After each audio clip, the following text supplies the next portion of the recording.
Hola, buenas noches, buenas tardes a todos. Gracias por conectarse a nuestras cápsulas semanales de Fraude al Desnudo, hablando de actividades antiéticas, sin miedo y sin tapujos, ¿ok?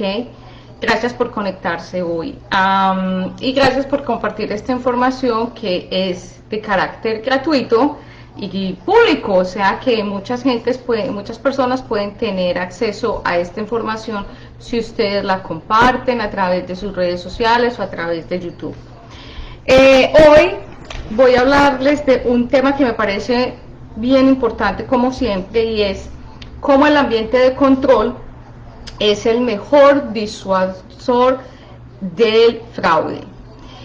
Es decir, como si nosotros creamos un ambiente de control adecuado, las actividades antiéticas se reducen a su mínima expresión.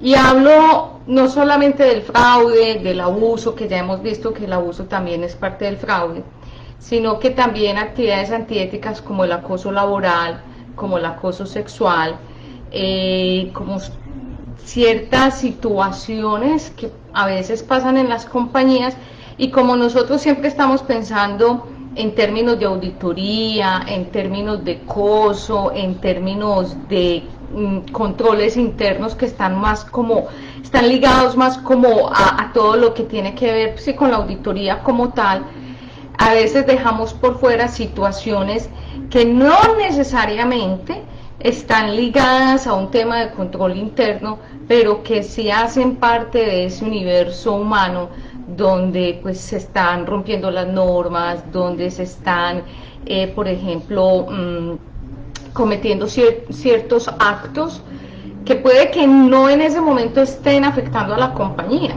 pero que sí hacen parte de lo que digamos, de las personas que trabajan ahí. Un ejemplo muy particular que a veces sucede mucho, y ustedes me dirán, pero eso qué tiene que ver, hay personas que tienen préstamos o pagadiarios dentro de las organizaciones. Entonces yo soy un empleado, yo entro a trabajar a una compañía y resulta que yo empiezo a prestarle a mis compañeros $100 por aquí, $20 por allá, 50 por allí, 50, y claro, eso se vuelve un negocio porque a mí me tienen que pagar interés.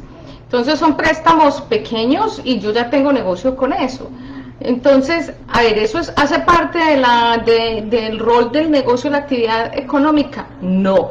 ¿Está la persona infringiendo alguna norma? Todavía no sabemos.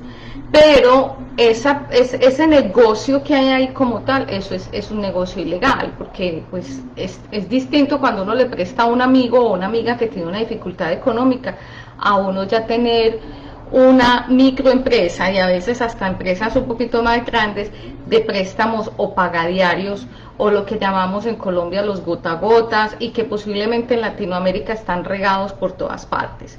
Entonces, por ejemplo, una persona es un empleado normal y que tiene ese tipo de negocios, pues el negocio de por sí ya es ilegal. Entonces, cuando nosotros tenemos un ambiente de control, lo estamos implementando, lo queremos mejorar, escuchen bien, actividades de mejora, oportunidades de mejora, ese tipo de actividades deben también quedar contempladas dentro de, digamos, de todo ese marco normativo de la organización, de todos esos aspectos que tienen que ver con los controles. Cuando yo hablo del ambiente de control como el mejor disuador del fraude, es tener una cultura de cero tolerancia a las manifestaciones de cualquier actividad o acto antiético. Vuelvo e insisto, el fraude, que ya lo hemos hablado muchísimo, el abuso, el acoso laboral, el acoso sexual, las actividades ilegales como por ejemplo los prestadiarios o los gota a gota, la prostitución dentro de la compañía. Y me dirán, ¿eso pasa? Sí, Nosotros hemos encontrado en investigaciones donde con The Fraud Explorer, que lo usamos para todas nuestras investigaciones, que hay personas que dentro de la organización tienen, digamos, un negocio de prostitución y que pues prestan sus servicios obviamente por fuera de la compañía, pero sus clientes están dentro de la organización.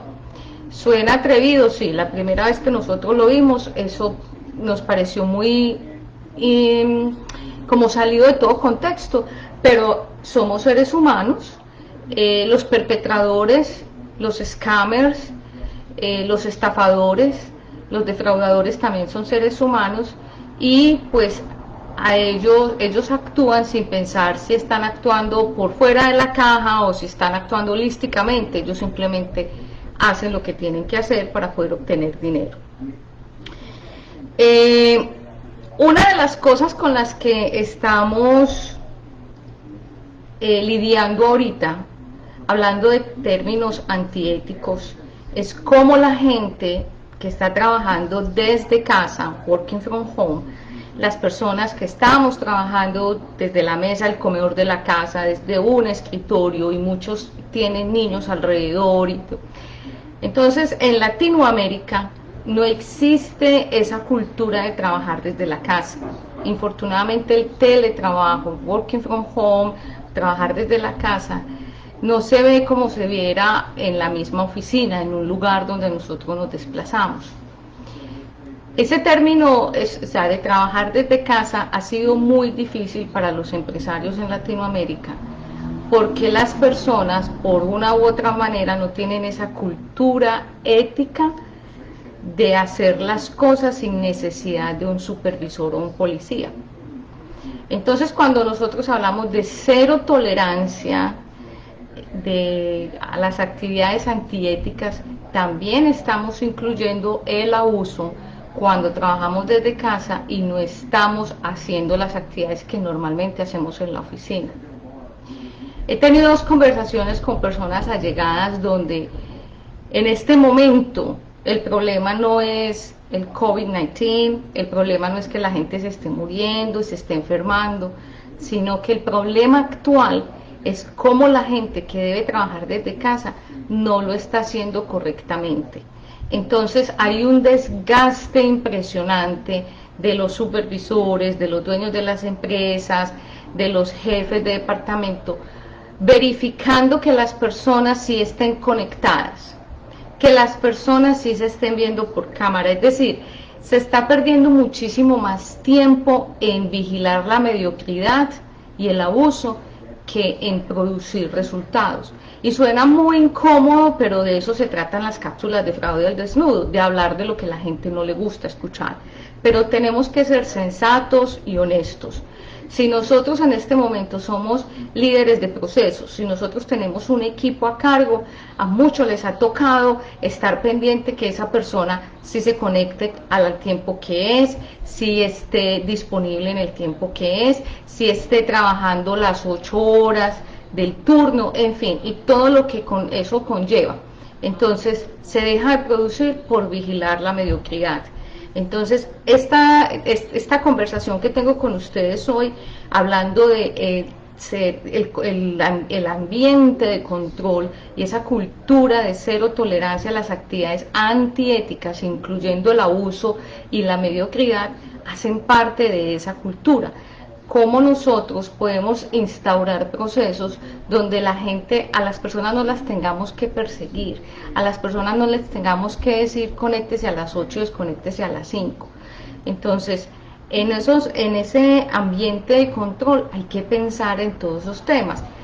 En este momento, pues, en lo que habíamos hecho en años pasados, nunca nos imaginamos que, yo no sé cuánto estaremos trabajando desde casa, 60, 70 por ciento de la población está trabajando desde casa.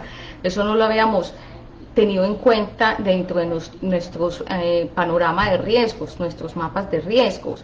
Pero ahora hay que implementar procesos donde, para volver a la oficina, pues todavía no tenemos como un horizonte claro para muchos, pero cómo vamos a hacer que las personas produzcan los resultados deseados sin necesidad de perder tiempo en estarlas vigilando, persiguiendo, rogando. En vez, todo ese ambiente de control nos puede ayudar a esto.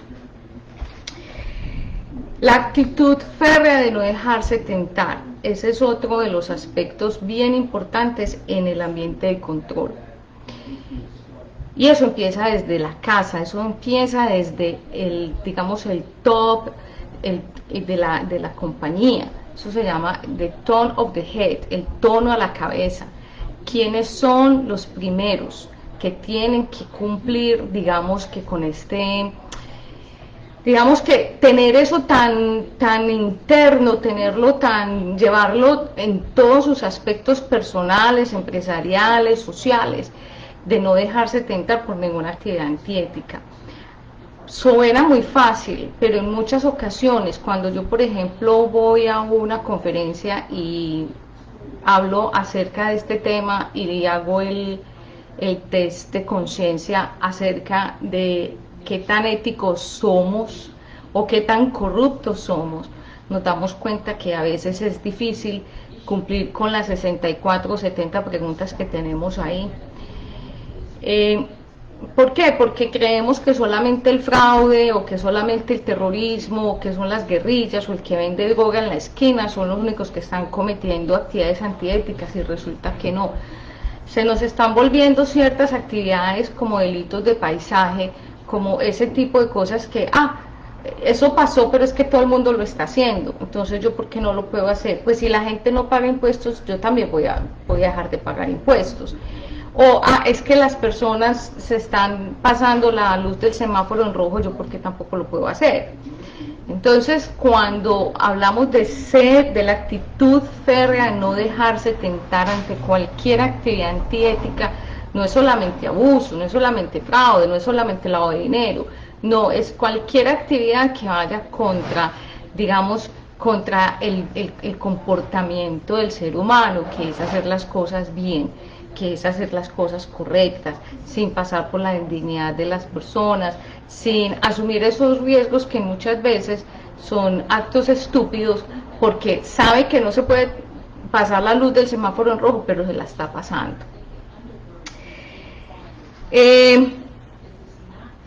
También los invito a que cuando estén implementando esas actividades de control para poder tener digamos, un ambiente de control favorable para la compañía y no favorable para los perpetradores, defraudadores, abusadores, un ambiente de control donde todo el mundo sienta internamente que el acto antiético no va a llevar a ningún lugar.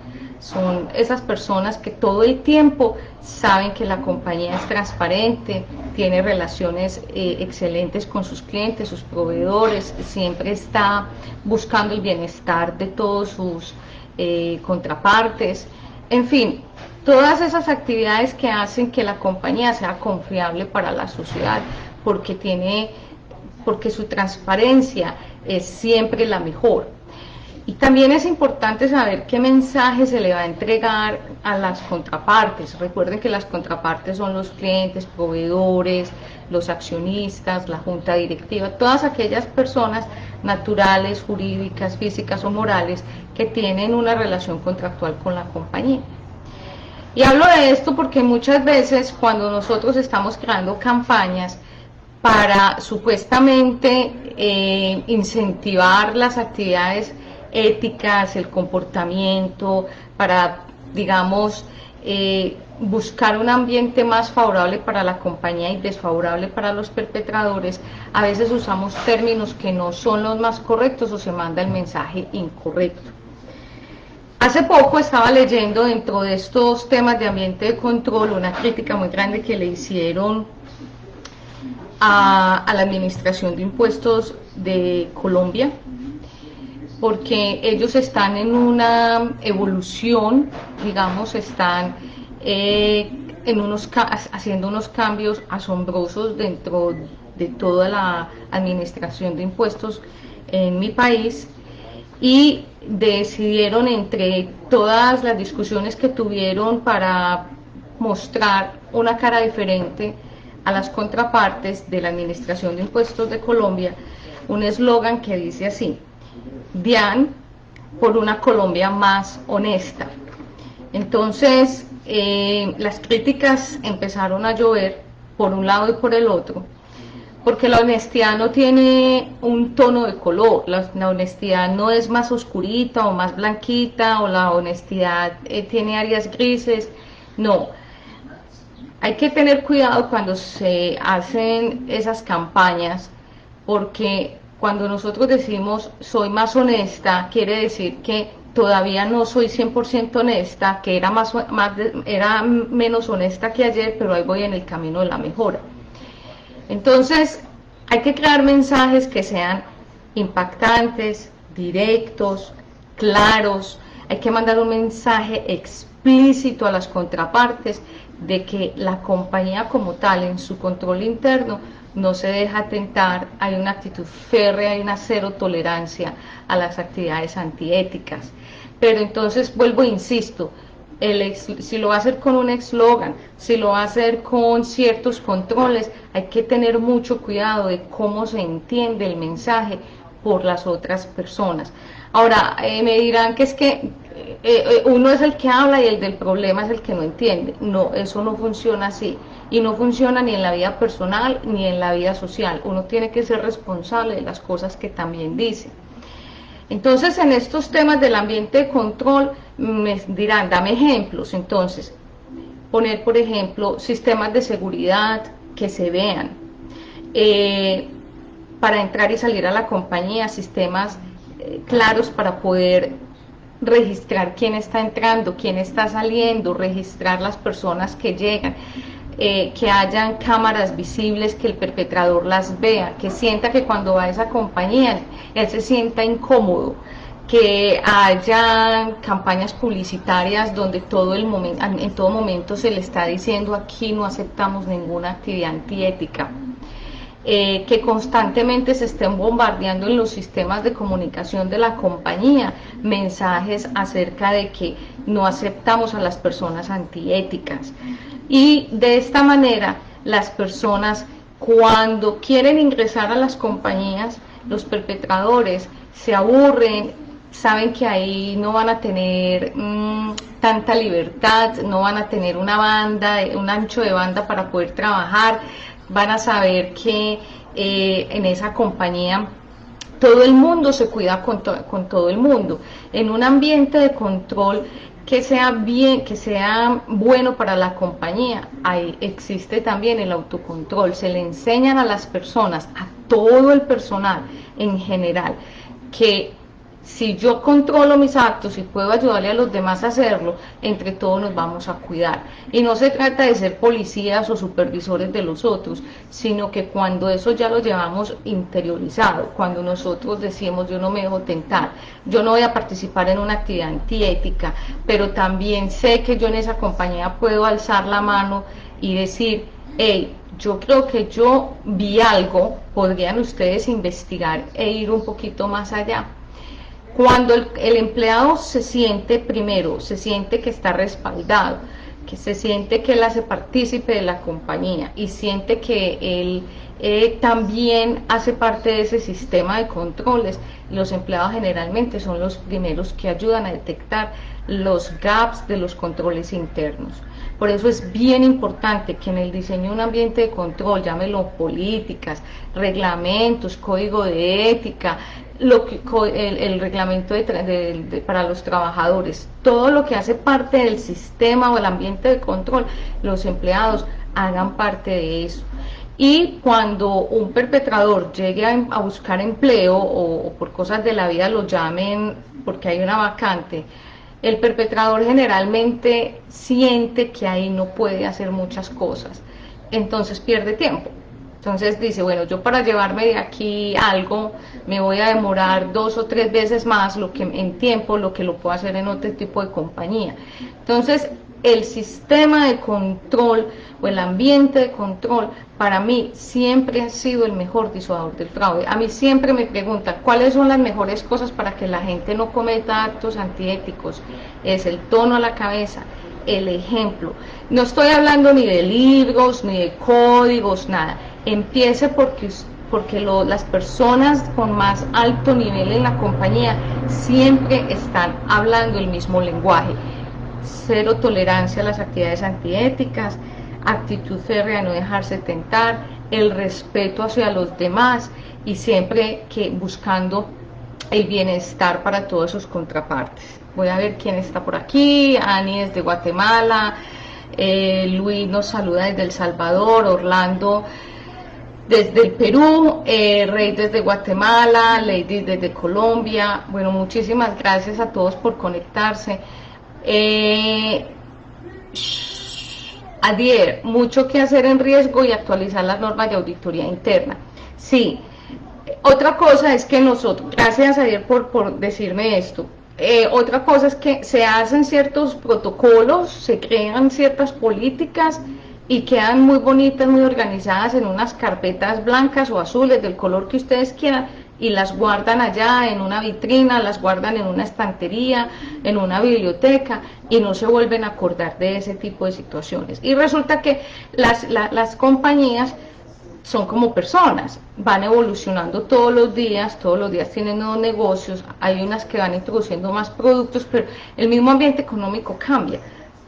Y adivinen qué, todas las políticas de control interno, si lo quieren llamar así, están ahí desde hace 5 o 7 años y no son más viejas. Entonces, los controles deben ser dinámicos, deben ser flexibles, de modo que cuando esté pasando algo sea muy fácil de cambiar, a tal punto que eso se tiene que estar revisando siquiera 2 veces en el año. Y habrán controles pues que pueden durar hasta 1 año en una revisión, pero no dejar que, al menos, no dejar que pase el año sin que alguien diga, hey, chequemos los controles a ver si eso todavía aplica o no aplica. O muchas veces lo revisan cuando ya es demasiado tarde, cuando ya pasó el fraude, cuando de pronto hay una persona que no sabe nada de controles, que no sabe qué es una auditoría interna, alza la mano y dice, ve, ¿cómo le parece que yo pude hacer esto y a mí nunca me llamaron la atención, me equivoqué y nadie me preguntó? Para hacerles la historia más corta, nosotros tuvimos un caso donde este muchacho llevaba un tiempo trabajando en esta compañía, una persona muy inteligente, estaba estudiando contaduría, le quedaba un poquito de tiempo entre sus labores porque era una persona altamente eficiente, lo pusieron a conciliar los bancos, se dio cuenta que pues lo entrenaron, podía bajar todos los extractos bancarios online, ponerlos en una hoja de Excel y conciliar.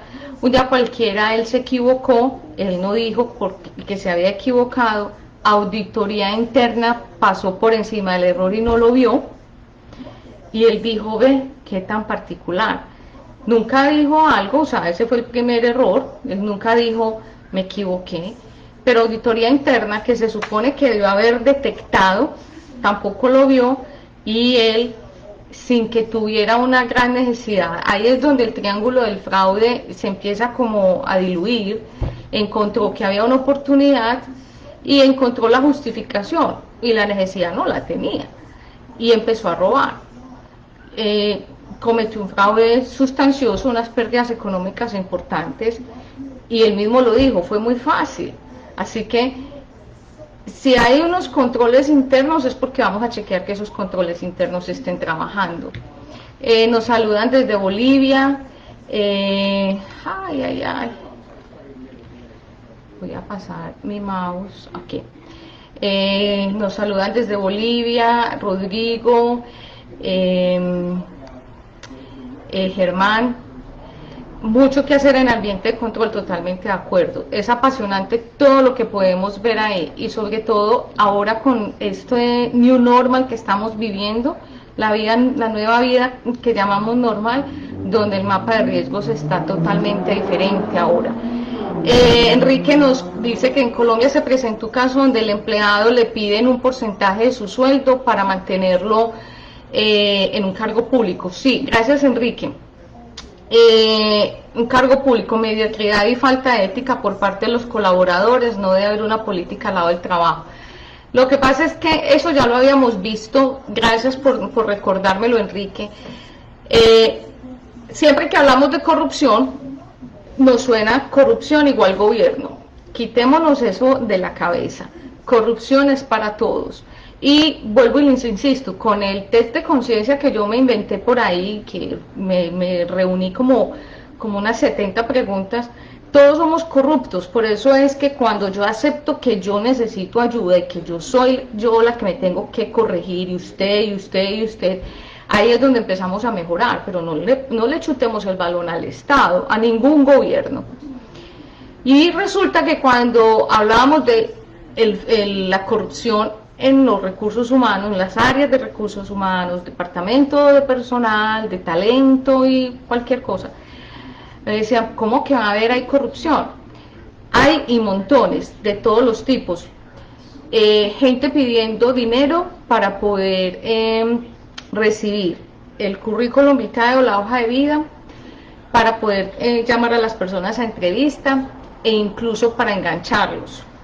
Y entonces en ese proceso, si la persona, por ejemplo, tiene un antecedente penal por allá incómodo, un ejemplo, a esa persona le dicen, ¿usted quiere trabajar en esta compañía que es tan buena? Oh, sí, pero es que mire, yo tengo un antecedente penal, yo estuve, por ejemplo, yo tengo un problema con mi ex esposa y por un tiempo no le pasé la cuota alimentaria a los niños, y entonces estuve tenido 3 meses como casa por cárcel, y claro, eso está ahí. Entonces, en esa compañía, ese tipo de, digamos que de situaciones no son permitidas. Pero entonces la persona que está haciendo la contratación le dice, no se preocupe, yo puedo omitir esa situación, pero usted me tiene que seguir pagando a mí el 10% del salario que usted se gana hasta que usted se vaya de la empresa. Eso es corrupción. ¿Y ustedes ya lo habían pensado en su departamento de recursos humanos? No, habíamos hablado de corrupción en el gobierno y de pronto en el área de compras y licitaciones.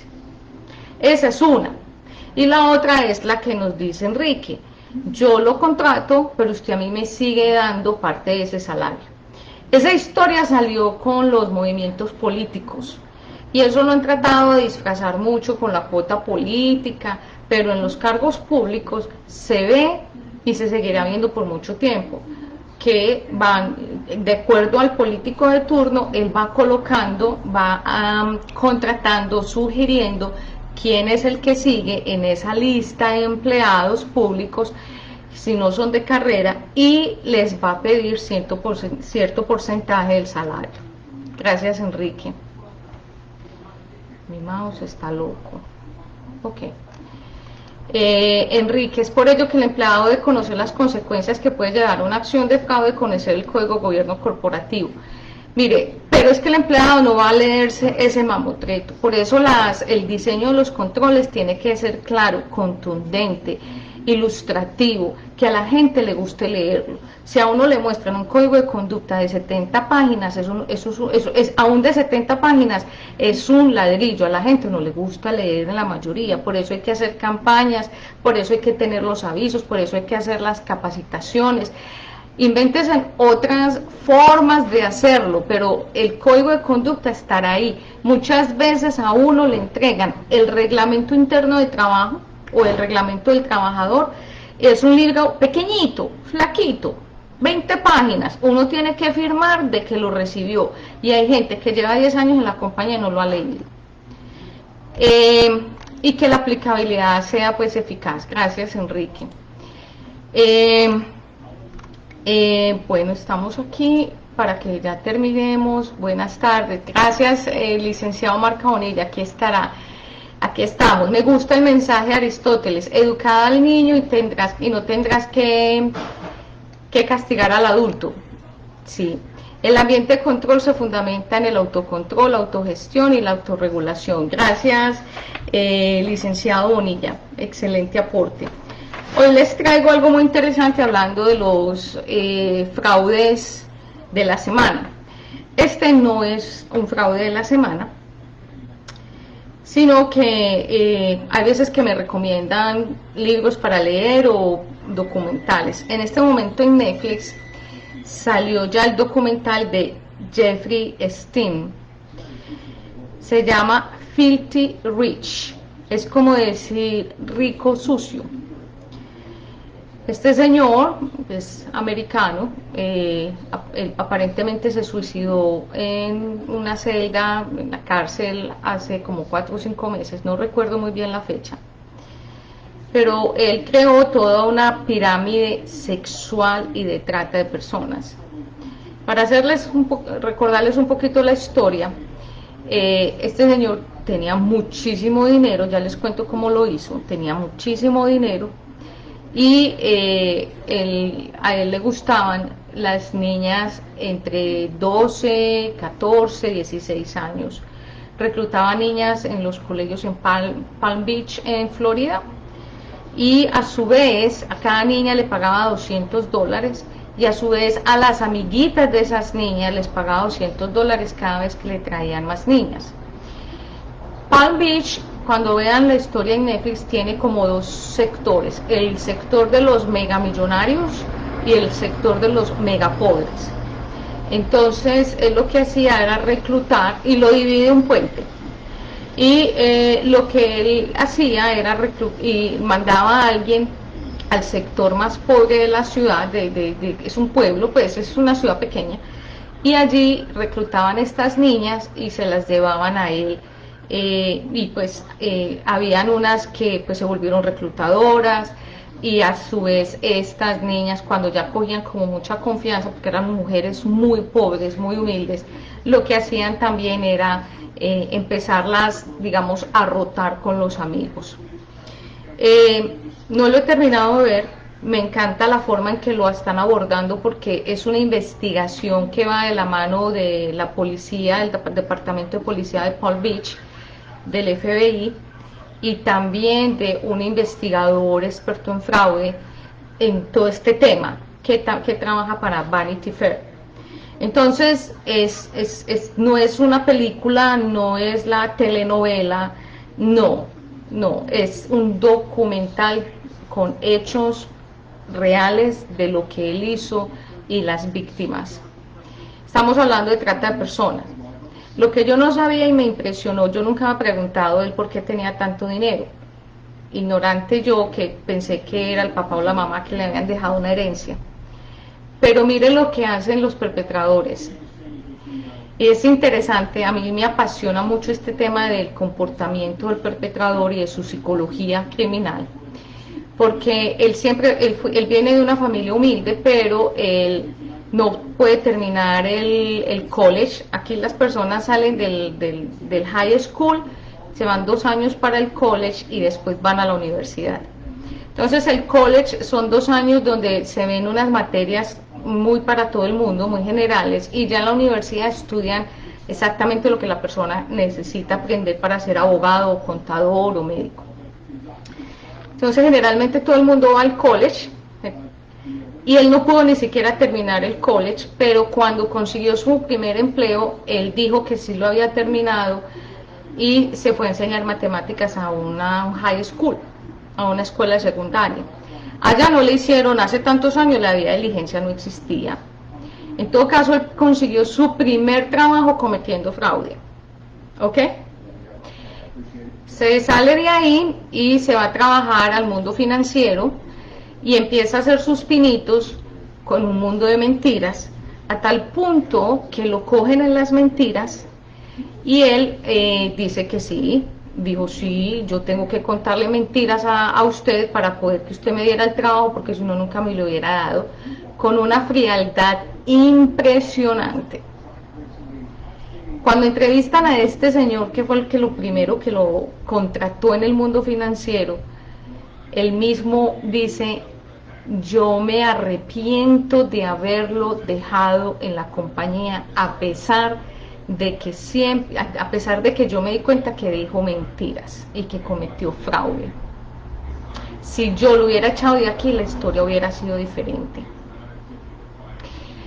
De ahí se fue para otra compañía, y en esa compañía fue honesto y dijo que sí, que él había cometido fraude en 2 o 3 ocasiones anteriores, pero que él era muy inteligente y que él podía hacer crecer la compañía. Y curiosamente, el dueño de esa empresa tenía un Ponzi scheme, una pirámide. Crecieron esa pirámide de una manera loca, a tal punto que, como todas las pirámides, se cayeron. Este tipo no va a la cárcel, el que va a la cárcel es el dueño de la pirámide con el que trabajaba, porque Jeffrey Epstein contó los secretos de la pirámide al FBI, o sea que salió limpiecito. Y él sigue ahí con su vida behind minds, eso significa como vivir más allá de sus expectativas y escondiendo esa vida secreta de traficar con niños y pues niñas, porque cuando hablamos de 14 años o menos, estamos en la categoría de niñas todavía, y adolescentes, traficando con ellas. A él lo primero que le imputan es prostitución, pagar por prostitución, y ya después viene el escándalo cuando todas estas mujeres ya adultas se unen y bueno, y empiezan a mover más la historia. Lo curioso acá es que esto no es nuevo. Hace 15 años empezaron a poner las quejas en el FBI y no prestaron atención, y solo hasta el año, hace 2 años, fue que ya se empezó a reunir evidencia y por fin alguien le dio la cara a todas estas mujeres y les dijo: venga, hablemos. La recomiendo ampliamente. Vuelvo, insisto, es una serie con hechos reales, no es una telenovela. Hablan de fraude, corrupción, tráfico de personas, la cantidad de dinero que este hombre hizo cometiendo fraudes por todos lados, pero sobre todo el carisma y la forma de ser de él, que pues, conquistó miles de corazones para poder que no lo persiguieran. Eso es lo que Julián Ríos y yo llamamos el predicador. Me despido de ustedes. Carolina nos dice, Carolina nos dice: la corrupción en el sector público se siente más con estos efectos del coronavirus. Las consecuencias de tanto fraude en nuestras instituciones se sienten más que la pandemia. Claro, lo que pasa es que estamos en una situación donde se empiezan a destapar ciertas cosas. Para la corrupción siempre ha existido. Y la corrupción no es más grande en el gobierno ni es más grande en las empresas, porque habría que empezar a mirar. En las empresas digamos que no se cuantifica, porque generalmente no se hace público. Por eso lo mejor aquí es: hablemos de corrupción a nivel general y empecemos por nosotros mismos. Porque como hay instituciones que vienen trabajando en el tema, hay otras que no les importan. Y además los gobiernos no son los que crearon la corrupción. La corrupción y cualquier delito económico proviene del comportamiento humano, no proviene del gobierno. O sea, el Estado como institución no es el que es corrupto, las personas son las que son corruptas. Entonces, lo que hay que hacer es migrar a la ética, tener una higiene ética, es decir, yo por hoy no voy a ser corrupto, yo por hoy no voy a cometer un acto antiético, yo por hoy voy a hacer esto, y mañana cuando nos estemos peinando, cepillándonos los dientes, volvemos y hacemos lo mismo, lo repetimos hasta que lo interioricemos. ¿Y qué va a pasar? Usted nos va a sincronizar en esa onda de corrupción. ¿Por qué? No le van a hacer propuestas indecentes, no le van a llegar ese tipo de personas que le van a decir hagamos un acto corrupto. Y poco a poco, si yo mejoro y si usted mejora y ella mejora y aquí mejoramos, las cosas van a ir mejorando. Pero no satanicemos los gobiernos ni satanicemos las empresas, hablemos en general, porque con esta situación que tenemos ahora, son muchas las cosas que van a venir. Las mayores actividades de lavado de dinero, la gente prestando plata de donde sea, y cuando hablo gente, hablo del papá, la mamá, empresarios. ¿Ustedes creen que la gente se ha dejado de drogar, los narcotraficantes han dejado de trabajar por la pandemia? No, ¿cierto? O sea que Nosotros somos los que decidimos cómo enfrentar las situaciones, cómo trabajar en esas situaciones. Por eso estas cápsulas son para usted, para cómo usted puede encontrar oportunidades de mejora en su vida profesional y en su vida personal. Me despido de ustedes. Ay, espérenme un momento.